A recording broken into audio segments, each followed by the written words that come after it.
Cascada Café Retiro à Popayan en Colombie.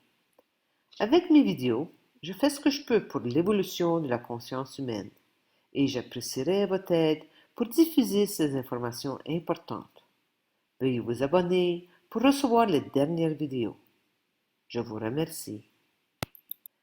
Presque tout le monde veut croire que les choses vont se calmer assez tôt et que la vie reviendra à la normale, dont je, petit insignifiant moi, n'a rien à faire car ils, l'élite du pouvoir, finiront par tout réparer.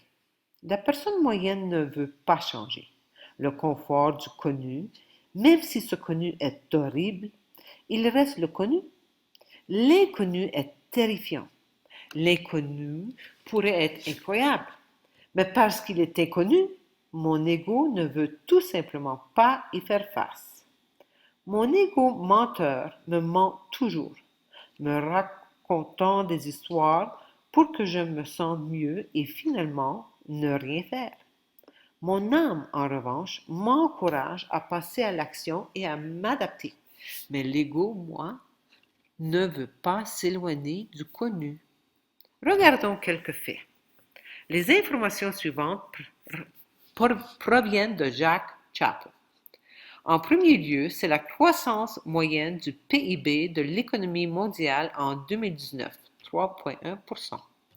Deuxièmement, c'est la baisse du PIB que nous avons constatée lors de la crise financière de 2008. Troisièmement, la baisse du PIB que nous avons constatée pendant les pires moments de la Grande Dépression. Et finalement, c'est ce que le chouchou économique Singapour venait de vivre au cours des 3 derniers mois seulement, une baisse de 41,2% du PIB. C'était le plus grand plongeon d'une économie majeure depuis le Royaume-Uni a connu un plongeon de 19,1% du PIB qui a été signalé il y a quelques semaines.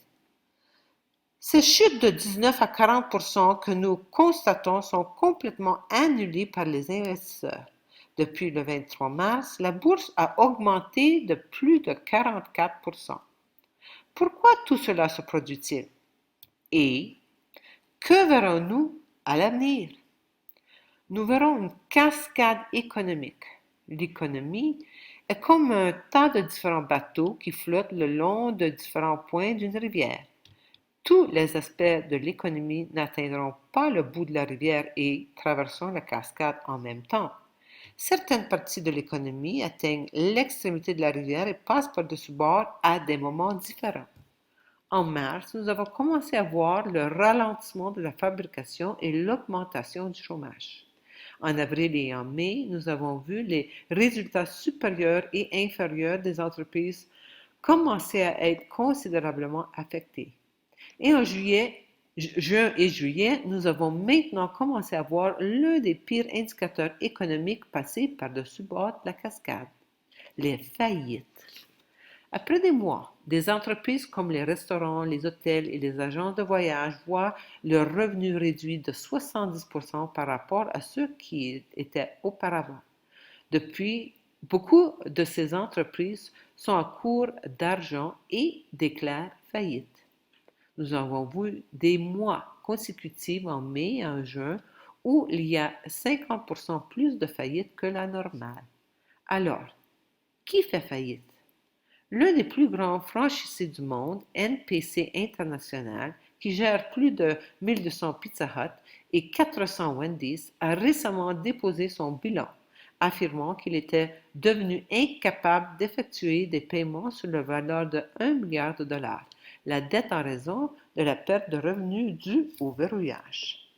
Hertz, une société de location de voitures qui valait autrefois plus de 20 milliards de dollars, a récemment déposé le bilan avec 25 milliards de dollars d'actifs.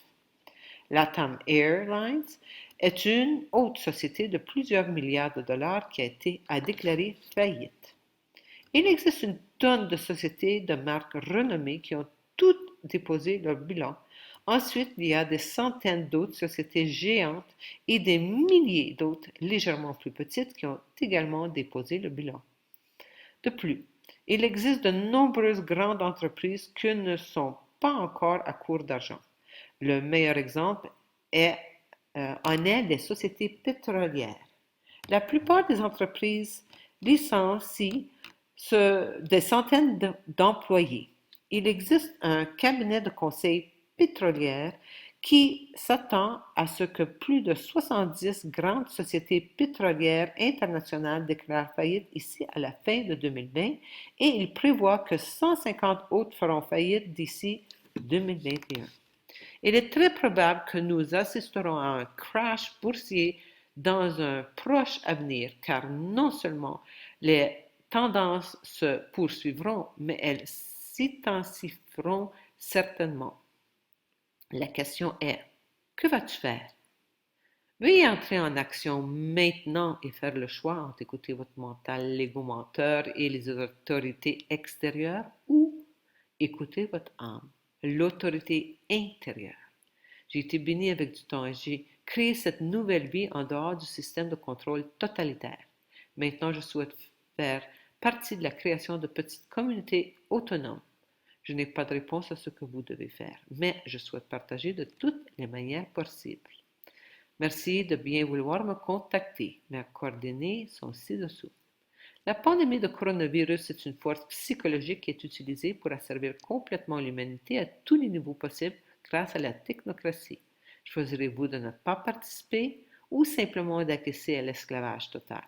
Il n'y a pas de solution gouvernementale.